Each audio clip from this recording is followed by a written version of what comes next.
और इस वक्त हमारे साथ सीधा मध्य प्रदेश के मुख्यमंत्री शिवराज सिंह चौहान जुड़ रहे हैं। बहुत स्वागत सर आपका आज तक पर। बहुत सारी कोशिशें इस वक्त सरकार की तरफ से, आपकी सरकार की तरफ से हो रही हैं किसानों से संपर्क साधने के लिए। ऐसे कई मजमे मध्य प्रदेश में भी आप लगा रहे हैं, क्या कोशिश है? क्योंकि दिल्ली में वो किसान अभी भी डटे हुए हैं अपने विरोध में, अपने आंदोलन में। आप वहां पर उनसे बात कर रहे हैं, क्या इससे हासिल होगा?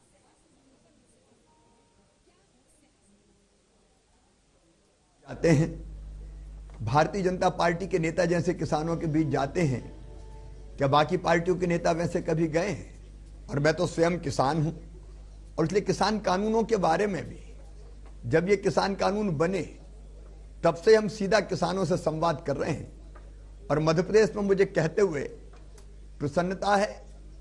मध्य प्रदेश का किसान हृदय और अंतरात्मा से ये मानता है कि सारे किसान, तीनों किसान कानून किसानों के हित में है।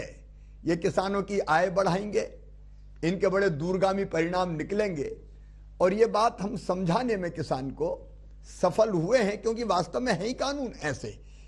अब प्रधानमंत्री नरेंद्र मोदी जी बहुत विजनरी नेता हैं, न केवल विजनरी लीडर है, बल्कि विजन को जमीन पर उतारने का रोड मैप भी उनके पास है, इच्छा शक्ति भी उनके पास है, संकल्प शक्ति भी उनके पास है। और इसलिए मोदी जी ने यह फैसला किया कि किसान बंधक नहीं रहेगा कि वो मंडी में ही अपना अनाज बेचे। किसान अगर चाहे तो मंडी में बेचे, किसान चाहे तो मंडी के बाहर बेचे, घर पर बेचे, खेत में बेचे, एक्सपोर्टर को बेचे, फूड प्रोसेसर को बेचे, जो उसको ठीक कीमत दे, ठीक दाम दे, उसको बेचे। अब इसमें किसी को क्या आपत्ति हो सकती है?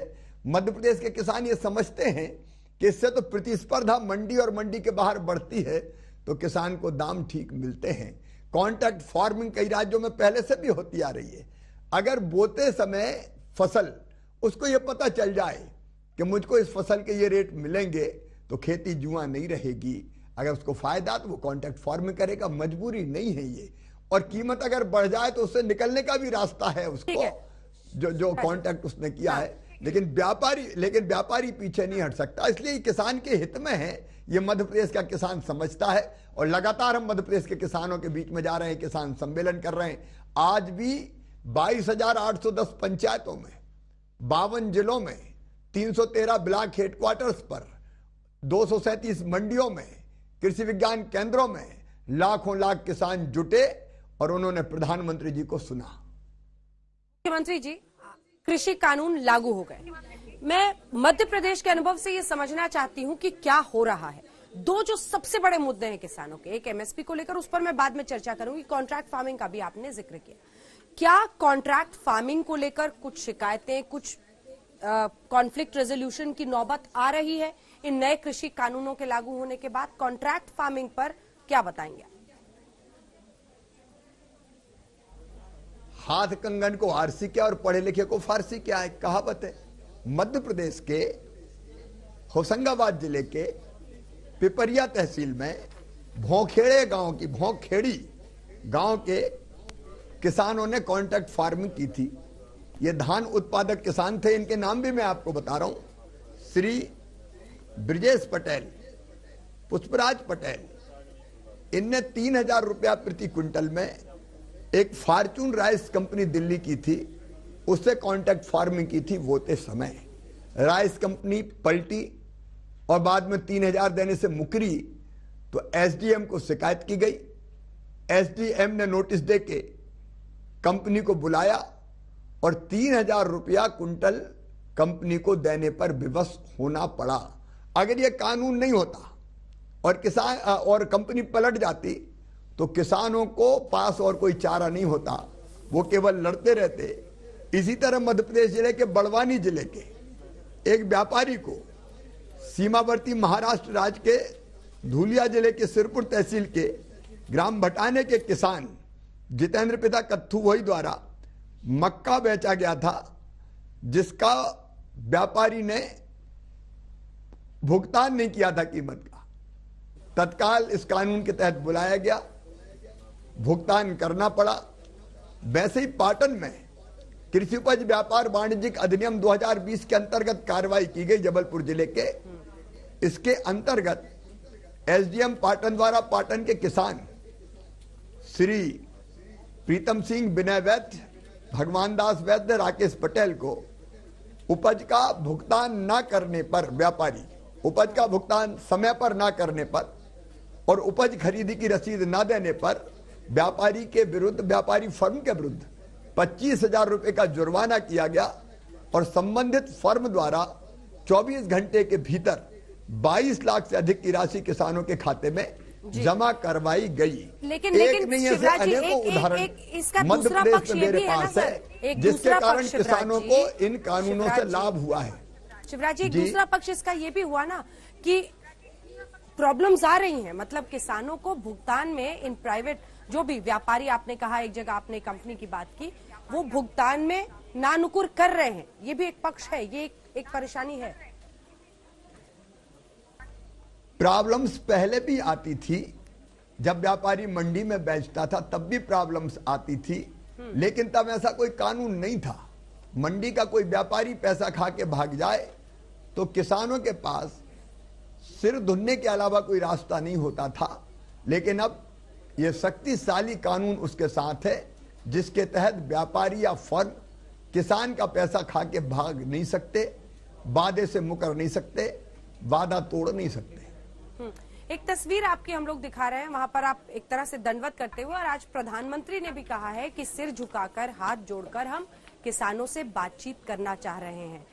सरकार क्या ये समझ रही है कि एक बहुत बड़ी परेशानी, कम से कम यहाँ पर देखिए आप शिवराज जी, राजधानी के बॉर्डर्स पर किसान बैठे हुए हैं, बड़ी मुश्किल है और इसको जल्द से जल्द सुलझाना एक बहुत बड़ी चुनौती तो बनी गई है।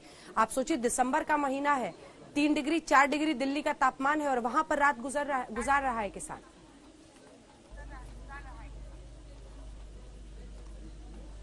आवाज कट गई,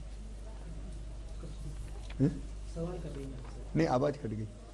आवाज आ रही है आपको शिवराज जी? नहीं, बीच में आपकी आवाज कट गई थी, कृपया फिर से दोहराइएगा। जी, एक तस्वीर हम आपकी दिखा रहे हैं कि आप भी झुककर दंडवत करते हुए एक तरह से किसानों के सामने। आज प्रधानमंत्री ने भी कहा, सिर झुकाकर, हाथ जोड़कर हम लोग चाहते हैं कि किसानों से बात करें। क्या वाकई ये एक बहुत बड़ी चुनौती बन गई है, जिसमें किसानों को रीच आउट करना आप लोगों के लिए एक बहुत बड़ी चुनौती बन गई है? आप सोचिए, 3-4 डिग्री तापमान है और ऐसे में किसान दिल्ली के बॉर्डर पर अभी भी रात गुजारने को मजबूर है। शिवराज जी, देखिए, किसान हमारे लिए भगवान के बाद दूसरे नंबर पर है।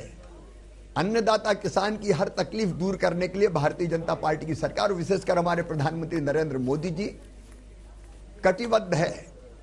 किसान तकलीफ में रहे, यह हमारे लिए सबसे बड़ी तकलीफ का कारण होता है।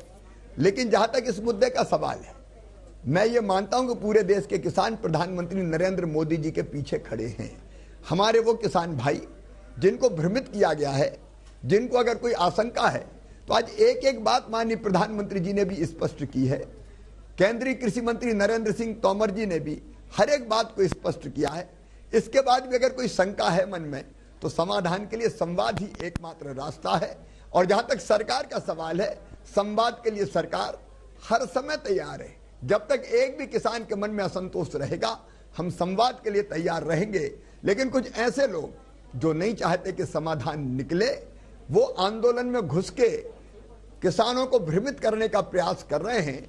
और जब कोई भ्रमित करने का प्रयास करे और ये कह दे कि नहीं, बात ही नहीं करनी, तो रास्ता निकालना कठिन हो जाता है। आखिर वो भी तो किसान हैं जो करोड़ों की संख्या में है देश में, और जो किसान कानूनों का समर्थन कर रहे हैं। मैं तो प्रधानमंत्री नरेंद्र मोदी जी का अभिनंदन करना चाहूंगा कि छोटे किसानों की चिंता उन्होंने की। ये प्रधानमंत्री किसान सम्मान निधि का फैसला छोटे किसानों के लिए वरदान है।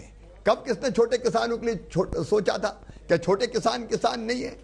कोई भी किसान हो, उसके हित हमारे लिए सर्वोपरि है और संवाद के लिए हम सदैव तैयार हैं। उसी में से रास्ता निकलेगा। मैं अपील करता हूं जो किसान भाई जो वास्तव में किसान है, उनसे कि अगर उनकी कोई दिक्कत है तो वो चर्चा करे, शंका है तो समाधान के लिए बात करे, सरकार तैयार है।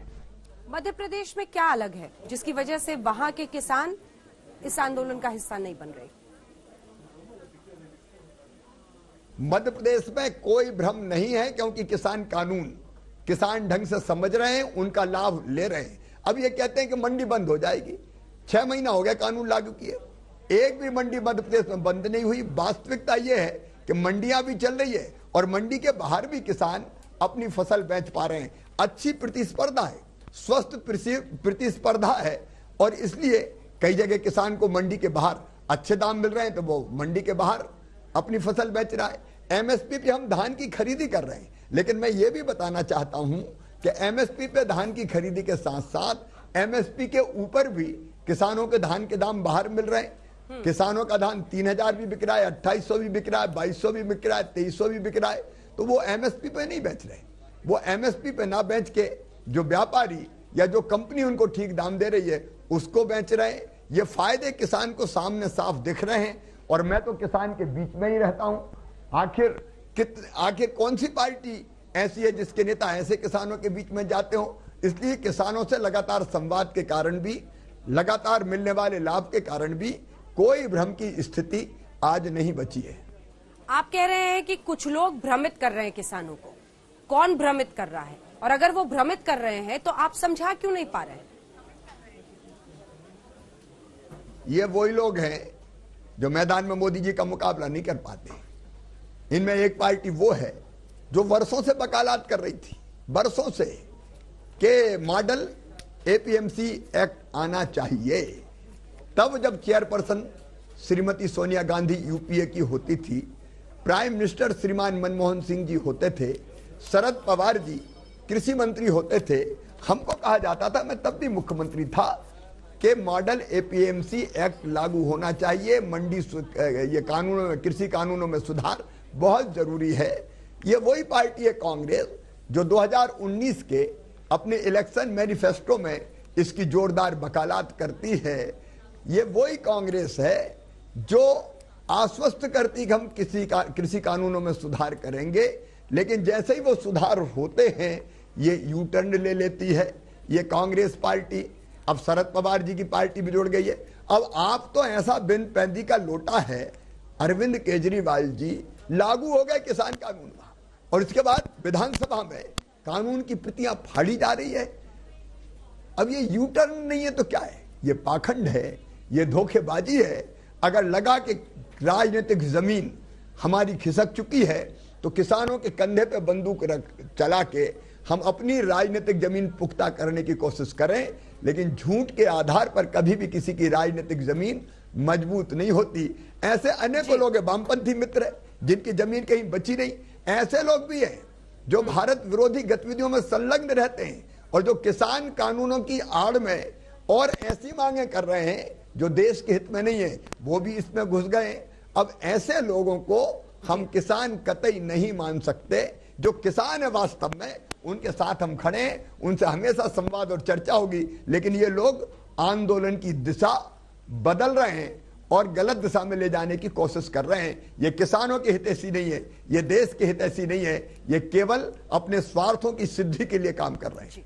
बहुत बहुत धन्यवाद आपका शिवराज जी। लेकिन इन किसानों को समझाना भी आपकी सरकार की चुनौती रहेगी, प्रधानमंत्री नरेंद्र मोदी की रहेगी। बहुत धन्यवाद आपका आज तक पर आने के लिए और तमाम सवालों का जवाब देने के लिए।